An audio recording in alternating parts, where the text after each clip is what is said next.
Buenos días y bienvenidos a TV Américas News Matutino. Les traemos la información más relevante. Síganos en redes sociales. Saludos a quienes nos escuchan hoy y una muy cálida bienvenida a este análisis profundo. Hoy tenemos por delante una misión que, sinceramente, considero fascinante. La idea es examinar una pila de documentos bastante diversa que tenemos sobre la mesa. Así es. Y son documentos que al leerlos en conjunto logran capturar el pulso exacto del mundo. Este lunes 23 de febrero de 2026. Exacto. Por un lado tenemos un boletín muy denso de la cadena de noticias TV Américas News, que está lleno de contrastes geopolíticos y comerciales muy marcados. Claro. Por otro lado contamos con una guía táctica para negocios llamada Hacks para el Emprendedor 2026. Y finalmente vamos a revisar unos extractos profundamente conmovedores de un libro recién publicado. El de Mary Valerio. Ese mismo. Espectro Autista. Ciencia, políticas públicas y realidad familiar. Publicado bajo el sello de Canartes, que es la Cámara Nacional de las Artes. A primera vista uno podría preguntarse qué tienen en común la agroindustria, los algoritmos de inteligencia artificial y la neurodiversidad. Pero al conectar los puntos, el mensaje es revelador. Totalmente. El verdadero estándar de valor hoy es la resiliencia, la transparencia absoluta y una inmensa necesidad de autenticidad humana. Bueno, vamos a desempacar esto. Me parece perfecto. Empecemos dando un vistazo a cómo amaneció el mundo hoy. Y es un mundo que, digamos, amaneció moviéndose a velocidades muy distintas dependiendo de hacia dónde miremos. Sí. Si tomamos ese boletín de noticias, vemos que el hemisferio norte está muy enfocado en la celebración deportiva. Ayer vimos a Italia despidiendo los Juegos Olímpicos de Invierno de Milano Cortina con un espectáculo visual increíble en la arena de Verona. Mientras que en España los titulares están acaparados por la victoria de Carlos Alcaraz en Doha. Todo parece celebración y normalidad. Pero al girar la mirada hacia América Latina, la realidad nos exige detenernos un momento. El peso de las noticias es otro completamente distinto. Así es. En México, por ejemplo, el reporte destaca la suspensión de clases presenciales en 4 estados enteros. Hablamos de Jalisco, Michoacán, Querétaro y Colima. Todo esto a raíz de fuertes operativos de seguridad. Es uno de esos momentos donde hay que hacer una pausa, porque más allá del titular estamos hablando de millones de familias que de un día para otro ven su cotidianidad paralizada. Totalmente. Y esa complejidad social y climática se extiende por toda la región. Más al sur, en Perú, Hernando de Soto está a unas horas de asumir como primer ministro. En un contexto nada sencillo. Para nada, liderando un nuevo gabinete en medio de una situación climática agobiante. Hablamos de una ola de calor histórica que tiene a toda la costa peruana en alerta máxima. Claro. Al mismo tiempo, cruzando la frontera, en Chile la maquinaria diplomática intenta abrirse paso. Vemos al expresidente Rodrigo Pazcán asistiendo a la asunción presidencial de Kast con la misión específica de retomar los diálogos sobre el acceso soberano al Pacífico. Es un mapa geopolítico que definitivamente no da tregua. No, es una fricción constante. Con todo este nivel de reacomodos políticos, huelgas y olas de calor extremo, uno imaginaría que los números económicos de la región estarían por el suelo. Y sin embargo, los datos muestran una historia completamente diferente. Si conectamos esto con el panorama general, emerge algo asombroso. La resiliencia económica de estos países frente a la adversidad estructural es el verdadero punto clave de este reporte. El momento de revelación. Exacto. Volvamos al caso de Perú y esa ola de calor asfixiante. A pesar de que el clima está castigando la costa, las proyecciones económicas oficiales para este año estiman que sus agroexportaciones van a romper la barrera de los $100,000 millones. ¿100,000 millones? 100,000 millones. Y el motor de esto son cultivos súper delicados como el arándano y la uva. Es increíble. El sector agrícola ha logrado una tecnificación tal, vinculada a una infraestructura hídrica impresionante, que literalmente han aprendido a ganarle la partida a un clima extremo. Es la búsqueda de una verdadera soberanía hídrica. 100,000 millones en medio de una alerta climática. Es una locura. Y el reporte menciona dinámicas similares en otras zonas. República Dominicana, por ejemplo. que no está exportando frutas en este caso, sino experiencias. El Ministerio de Turismo Dominicano acaba de publicar que cerraron enero con 800,000 llegadas aéreas. Un inicio de año sin precedentes. Están consolidando su liderazgo en todo el Caribe, y el sector hotelero en la región del Cibao está reportando márgenes históricos gracias a eventos culturales masivos. Y hay un factor crucial que hace posible este nivel de éxito, ya sea exportando arándanos peruanos o turismo dominicano. Nada de esto ocurre en un vacío. Claro, tiene que haber un respaldo. Hoy mismo en Bruselas hay una reunión que podría sonar muy técnica, pero que define el futuro de estas economías. Los consejos agroalimentarios de las Américas y el Caribe, el CAM, están sentados con el Consejo de Ministros de Agricultura Europeo. ¿Y cuál es el tema central ahí? Definir qué significa exactamente la palabra orgánico y ecológico en las etiquetas. Espera, ¿están discutiendo el significado de una palabra en una etiqueta a nivel de ministerios? Sí, y pensemos en ello como si fuera el pasaporte de un producto.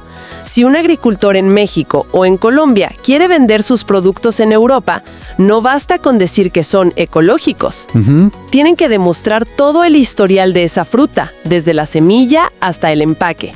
Europa está exigiendo una trazabilidad milimétrica. Ya veo. Y para nuestra región, cumplir con esa transparencia radical es la única llave que mantiene abierta la puerta de ese mercado.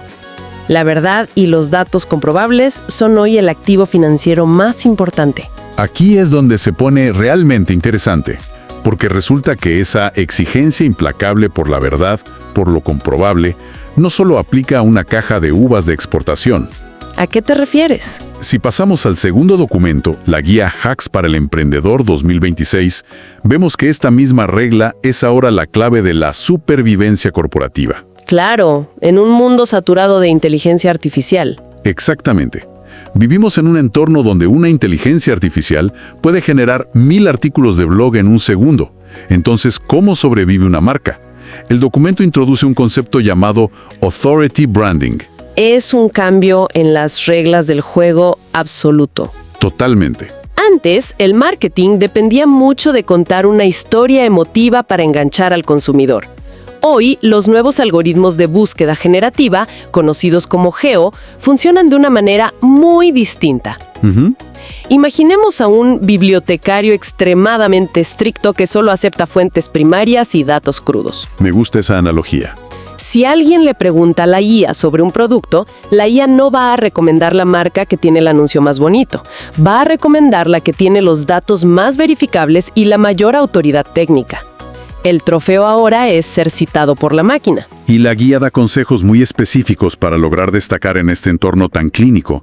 Por ejemplo, aborda el problema del ruido constante. Sí. Menciona eventos masivos de hoy, como el Festival de Viña del Mar, donde se presentan los Pet Shop Boys y Bomba Estéreo.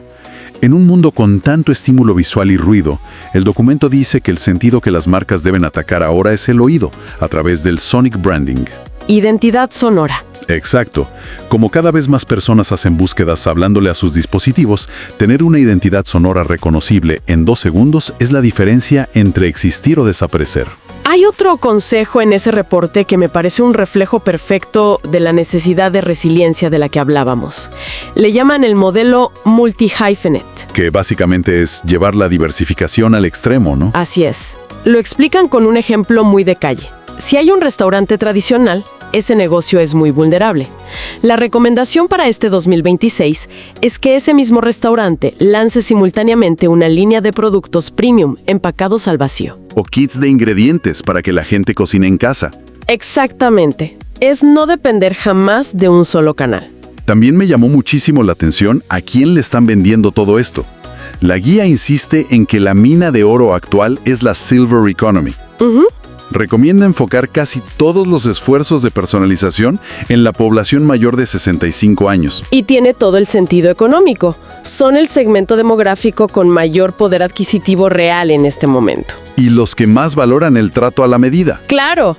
Y fíjate en la contradicción aparente de cómo sugieren dar ese trato. Por un lado, recomiendan automatizar el servicio al cliente usando humanos digitales. Avatares hiperrealistas de IA. Sí, para que respondan preguntas técnicas a las 3 de la mañana. Pero por otro lado, hacen una advertencia gigante. La empatía no se puede delegar a un bot. Totalmente de acuerdo. El storytelling, la conexión genuina con el cliente, tiene que venir directamente de los fundadores humanos, y esto afecta a los influencers también. Sí, el documento menciona que contratar a una celebridad genérica para promocionar algo ya no funciona. ¿Ya no? Un ingeniero especializado en agrotecnología tiene un 40% más de credibilidad recomendando un sistema de riego que un actor famoso. Y esta hiperespecialización y búsqueda de soluciones reales llega hasta a nuestras mascotas. Acaba de ser el día de amar a tu mascota y el reporte arroja un dato fascinante. Sí, lo leí. En España y Estados Unidos, el 70% de los dueños ya no compran premios tradicionales para sus perros o gatos. ¿Están buscando algo llamado alimentación funcional? Exacto, nutrición de precisión para mascotas. Es decir, galletas con certificaciones clínicas diseñadas específicamente para gestionar la ansiedad por separación de un perro o mejorar la movilidad articular de un gato mayor. Todo se reduce a la misma premisa: menos historias vacías y más soluciones auténticas basadas en evidencia. Haciendo una pausa y alejándonos del mundo de las marcas por un momento, toda esta necesidad de que las cosas sean reales, de que cada producto responda a una necesidad específica sin moldes prefabricados, nos lleva directamente al tercer documento que tenemos hoy. El libro de Mary Valerio. Lo fascinante de esto es que, mientras el mercado por fin entiende que no puede tratar a todos los consumidores igual, la sociedad apenas está comenzando a entender que la mente humana requiere exactamente ese mismo nivel de respeto y personalización. Así es. Y aquí entramos a los extractos del libro Espectro Autista. Es una lectura que te detiene en seco. Mezcla una revisión científica muy rigurosa con la realidad cruda de lo que viven las familias. Y el punto de partida de la autora es romper con siglos de estigma médico utilizando pura biología evolutiva. Ella cita las investigaciones de Speakings y Wright para plantear algo revolucionario. El argumento es que la neurodiversidad no es un defecto de fábrica. En la historia de la humanidad, durante la coevolución entre los genes y la cultura, los grupos humanos retuvieron intencionalmente las variaciones cognitivas. ¿Y qué significa eso en la práctica para nuestros antepasados? Pensemos en una tribu antigua enfrentando una sequía prolongada. Si todos piensan de la misma manera, buscarán agua en los mismos lugares de siempre y fracasarán. Claro. Necesitaban imperativamente a alguien que procesara la información diferente, alguien con una hiperfocalización en detalles que los demás ignoraban para encontrar una nueva solución. La neurodiversidad fue el motor de innovación que nos permitió sobrevivir como especie en tiempos de crisis. Es una forma bellísima y poderosa de entender la diversidad mental, pero el libro no se queda en la teoría evolutiva. Nos aterriza de cara contra el pavimento cuando describe las políticas públicas actuales. Tristemente. Específicamente tomando a la República Dominicana como caso de estudio. La autora es contundente. Afirma que en el país la primera gran batalla contra el autismo ni siquiera es médica. Es estadística. Nos explica que a diferencia de otras naciones, no existen registros nacionales poblacionales robustos. Esto plantea una pregunta importante. ¿Cómo puede un Estado garantizar derechos si ni siquiera sabe cuántas personas los necesitan y dónde están? Es imposible. Y las consecuencias de no tener datos son devastadoras. Mencionan la reciente Ley 34-23 creada para la atención al autismo. Puede tener las mejores intenciones del mundo, pero opera a ciegas. Sin una infraestructura de datos. Exacto. El diagnóstico formal llega absurdamente tarde, muchas veces después de los 6 años de edad de un niño, perdiendo los años más críticos para la intervención temprana. El peso inmenso de llenar ese vacío recae sobre los hombros de las familias y de organizaciones fundacionales. Como la Fundación Dominicana de Autismo. Así es. Pero justo en medio de esas enormes grietas del sistema, es increíble ver cómo la necesidad humana de comunicarse encuentra su propio cauce. El documento le dedica un espacio hermoso a la iniciativa de Arte con Causa, impulsada por Canartes. Historias inspiradoras. Nos cuenta historias con nombre y apellido.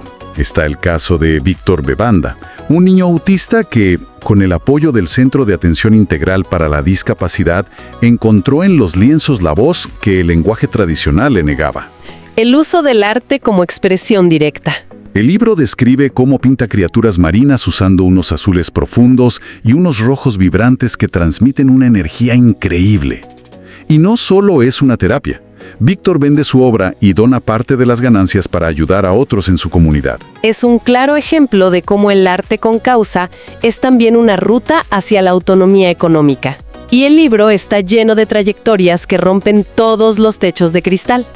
Nos relata la historia de Alci Polanco, quien marcó un hito al ser el primer dominicano en el espectro autista en graduarse como periodista en la Universidad OIM. Lo leí, y lo que motiva a Alci es brillante.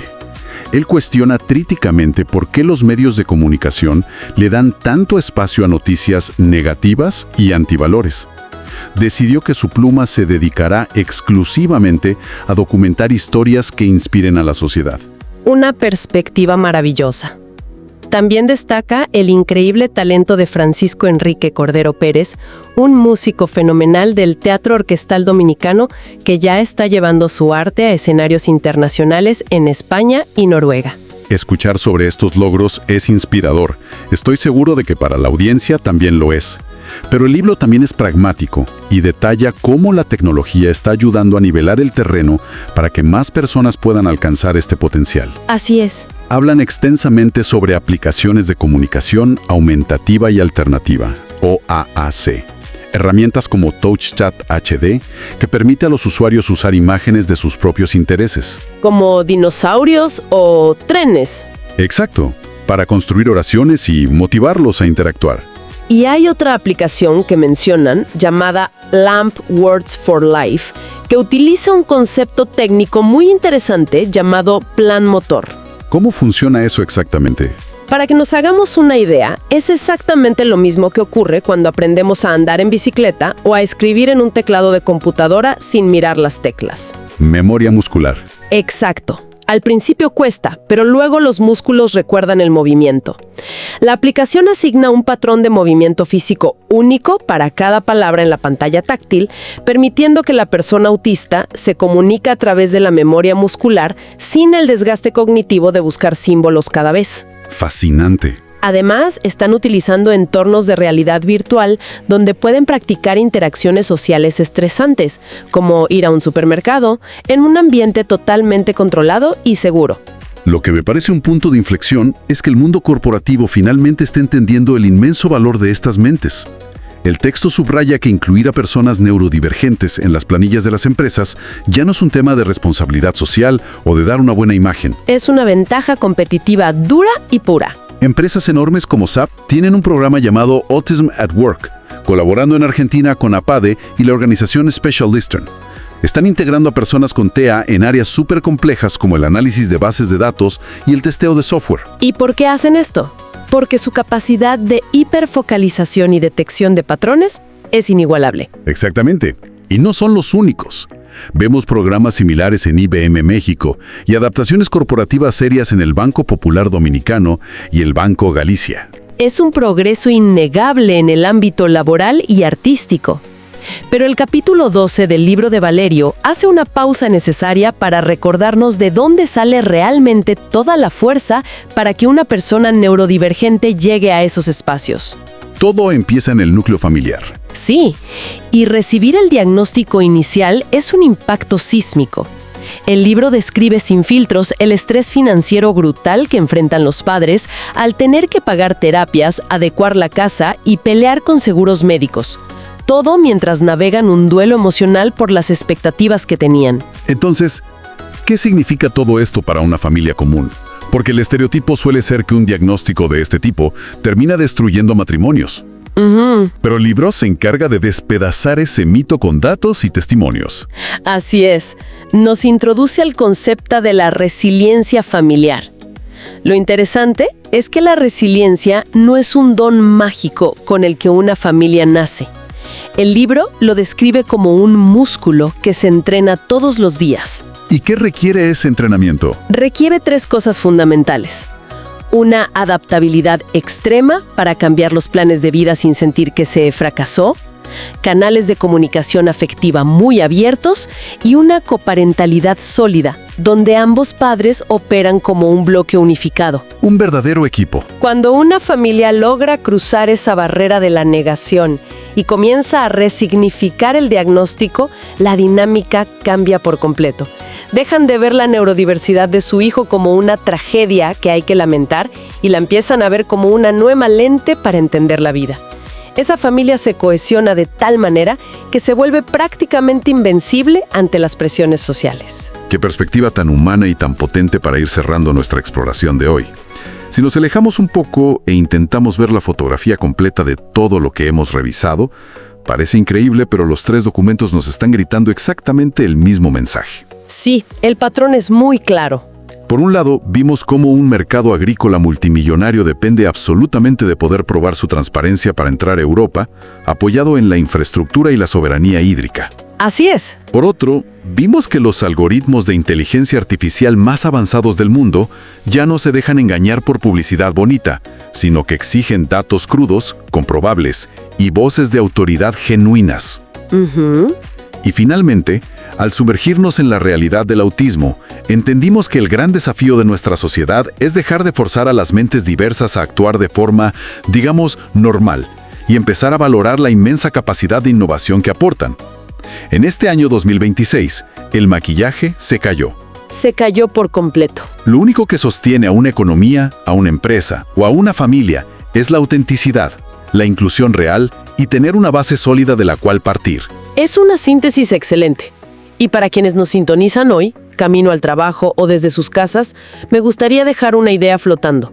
Algo para reflexionar después de haber conectado todos estos puntos. Adelante. Hablábamos al principio de que la evolución retuvo los rasgos neurodivergentes en las tribus antiguas porque esas mentes que veían el mundo diferente eran las únicas capaces de encontrar soluciones innovadoras cuando todo lo demás fallaba. Mirando los problemas existenciales que enfrentamos hoy en día, desde un clima extremo que amenaza nuestra supervivencia y requiere nuevas infraestructuras, hasta la invasión de la inteligencia artificial en nuestra cotidianidad, valdría la pena preguntarnos algo. ¿Qué cosa? ¿No será que la humanidad necesita desesperadamente hoy, más que nunca, exactamente ese tipo de mentes y perspectivas que durante tanto tiempo nos hemos empeñado en intentar corregir? Una pregunta que sin duda nos deja resonando y que nos invita a mirar a quienes nos rodean con una apreciación completamente renovada. Totalmente de acuerdo. Agradecemos inmensamente la compañía de quienes se sumergieron con nosotros en esta inmersión en los datos y realidades de hoy. Esperamos que la información que desempacamos les brinde herramientas para construir entornos mucho más auténticos, estratégicos y profundamente humanos. Que tengan una jornada excelente y recordemos seguir observando siempre más allá del titular. Te invitamos a promover tu negocio en nuestro noticiero TV Américas News. Conéctate con nuestra amplia audiencia.